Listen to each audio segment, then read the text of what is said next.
tukang celep. Hiji mang saya bangsat mau kaloteng.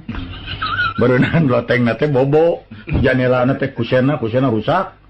Tiko sewat ta bangsat teh labuh ka handap. Tut pae bangsat. Do bakat kusieun daga pae. Keluargana menuntut kana boga iman.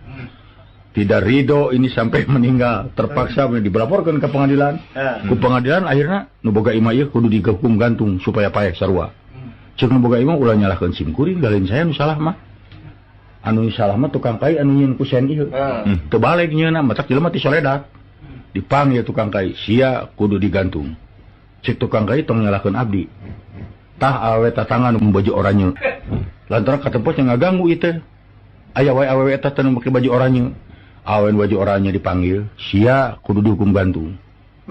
Cek awen oranye ulah nyalakeun abdi nu salah mah tukang celep, Pak.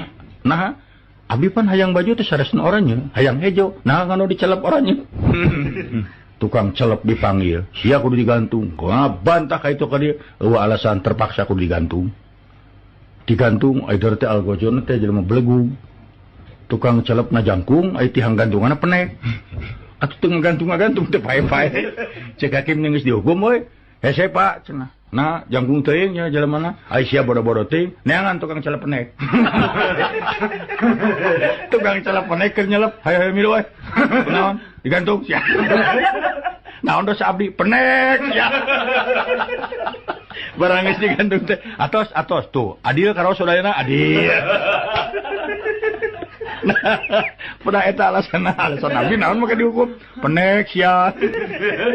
Eta hukum meni gampang gitu.